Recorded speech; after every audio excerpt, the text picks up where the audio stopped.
Good morning and again welcome back to my daily vlog. আমি আবারও চলে এসেছি সুন্দর একটা ভিডিও নিয়ে। আজ হচ্ছে আমাদের পাড়ার মায়ের বিসর্জন। যেহেতু আমরা এই প্রথম 2 বছর থেকে পুজো করছি, সেজন্য আমরা সন্ধ্যাবেলায় খুব আড়ম্বর করে মাকে বিসর্জন দিই না। যেহেতু মহিলারা আর বাচ্চারা মিলেই পুজোটা করি, এর জন্য ছোটো মতো করে আমরা নিজেদের মতোই মাকে বরণ টরণ করে বিসর্জন দিয়ে দিই। বাড়ির পাশের পুকুরগুলোতেই দিয়ে দিই। তোমাকে বললাম বোমা রাখে দাও। সবাই বানবে এটা। বানবে এটা সবাই ছিঁড়ে ছিঁড়ে দাও সবাইকে। বোমাকে বললাম বোমা রাখো, বোমাকে দিয়ে দে। দুর্গার কয়টা আলাদা, আগে বারো রাখিনি।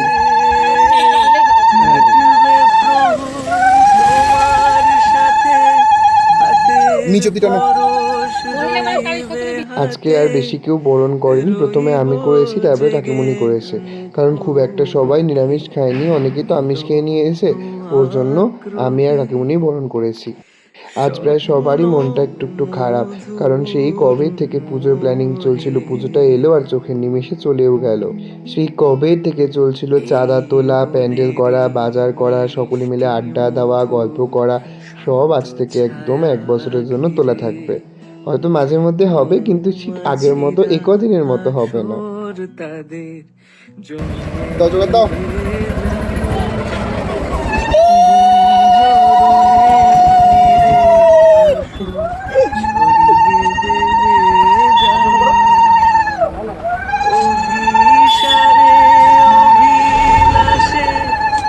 চল যাই ভেতন যাবি।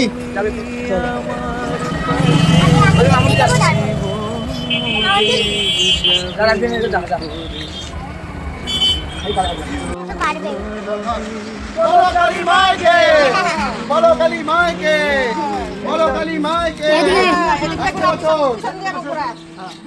আসছে বছর, আবার হবে, আসছে বছর, আবার হবে। এই তো বরণ শেষ হয়ে গেছে, এখন আমরা মাকে ভ্যানে তুলে নিলাম। এখন আমরা মাকে নিয়ে সামনের একটা পুকুরে গিয়ে বিসর্জন দিয়ে দেবো, আর মা চলে যাবেন যে শ্বশুর বাড়ি। আর কি, আবার একটা গোটা বছরের অপেক্ষা, তারপর আবার আমাদের পাড়ায় মা আসবে। ভালো থেকো মা, সুস্থ থেকো, সাবধানে থেকো, আবার খুব তাড়াতাড়ি আমাদের মাঝে এসো। আমাদের সকলকে ভালো রেখো, দেখে রেখো। আশীর্বাদ করো যেন সামনের বছর এভাবেই ধুমধাম করে সকলে মিলে তোমাকে আমরা আনতে পারি। কিছু হবে না, না মনি ভারী হবে।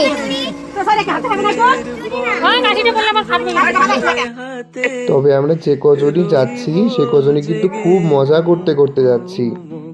কোনো কিছু হলেই তো আমাদের পাড়াতে খুব লোকজন জড়ো হয়ে যায়, কিন্তু এই বিসর্জনের দিনটা খুব একটা কাউকে পাওয়া যায় না, কারণ দাদারাও চলে যায় নিজেদের কাজে, ফ্যাক্টরিতে, কাকুরাও সব চলে যায় কাজে।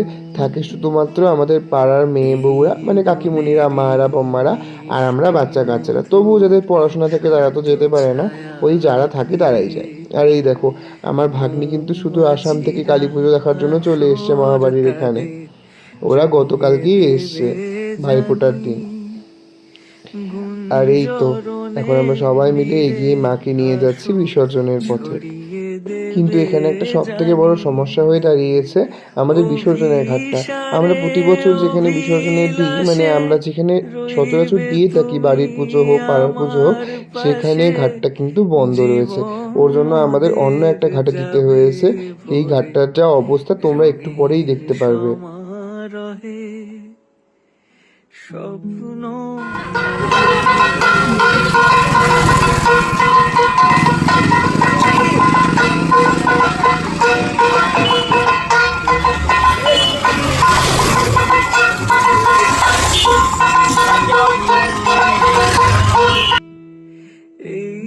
এই যে আমরা এই মাসান পাটের এখানে ঘাটটা এসে এবার বিসর্জন দিচ্ছি। ঘাটটা যে এত নোংরা আর এত বাজে অবস্থা আমরা ভাবতেই পারিনি। আর এদিকে কাছে পিঠে আর কোনো ভালো ঘাটও নেই, যেতে হলে সেই হিমঘর পার করে ছিটমহল। এত দূর তো আর যাওয়া সম্ভব না, এর জন্য এখানেই আমাদের বাধ্য হয়ে মাকে বিসর্জন দিতে হলো। সামনের বার থেকে একটু দূর হোক, ওই দিকেই যাব, যেহেতু ওই আমাদের যে আগের ঘাটটা ছিল ওটা বন্ধ থাকে।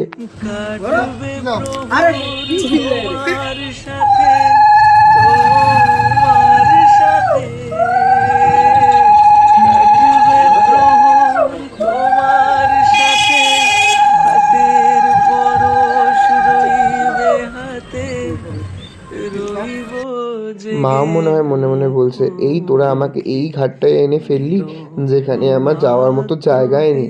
মানে মা যে বিসর্জন হয়ে যাবে সেখানে মাকে থাকার মতো স্পেসটুকু ওখানে নেই, সব জলাজঙ্গল দিয়ে ভর্তি। পুরো পুজোটায় আমাদের মন মতো সব কিছু হলেও এই একটা জিনিসে আমাদের মন মতো হলো না।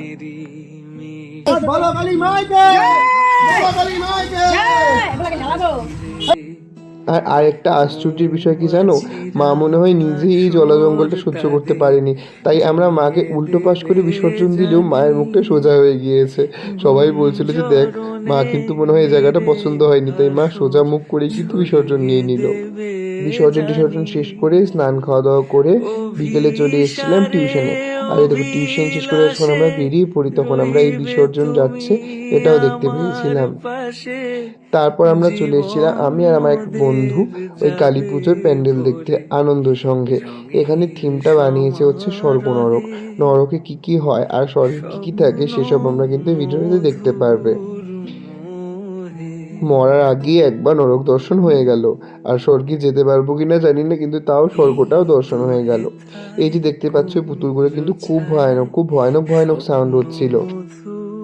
আজ তো লাস্ট দিন এই প্যান্ডেলটা, কিন্তু কাল এবং গত পরশু যারা যারা এসেছে তারা তারা না অনেক ভয়ানক এক্সপিরিয়েন্স করেছে। কারণ এখানে না আসল মানুষরা সেজে সেজে বসেছিল, তারা হুট করে সামনে এসে ভয় দেখাচ্ছিল। এই কদিন তো আসার সময় পাইনি, এই জন্য মিস করে গেলাম। অনেকের ভিডিওতে দেখিয়েছিলাম ওই এক্সপিরিয়েন্সটা, হুট করে মুখের সামনে এসে ভয় দেখাচ্ছিল, মানে অরিজিনাল মানুষগুলোও সেজেছিল, আর শুধুমাত্র পুতুলগুলোও রয়েছে। দেখো এখানে ফাঁকা ফাঁকা লাগবে যে জায়গাগুলো, ওখানেই দেখবে ওই মানুষগুলো ছিল। এই রথে একটা মানুষ বসেছিল, ওই নরকের জায়গাতে কতগুলো মানুষ ছিল, এখানে কতগুলো মানুষ ছিল, আর ওই যে উপরে দেখতে পাচ্ছ একটা সিঁড়ি, ওখানে একটা মানুষ বসেছিল, মানে ওরাও সেজেছিল বিভিন্ন ধরনের ক্যারেক্টার। এই যে ফাঁকা থামটা এখানেও ছিল, এর জন্য এই স্বর্গের জায়গাটা একটু ফাঁকা ফাঁকা লাগছে। নরকটাও ঠিক আছে, ভর্তি ছিল পুতুল দিয়ে, কিন্তু স্বর্গটা একটু ফাঁকা ফাঁকাই লাগছে। আর এই যে এখানকার মাতৃমূর্তি দেখো কি সুন্দর লাগছে।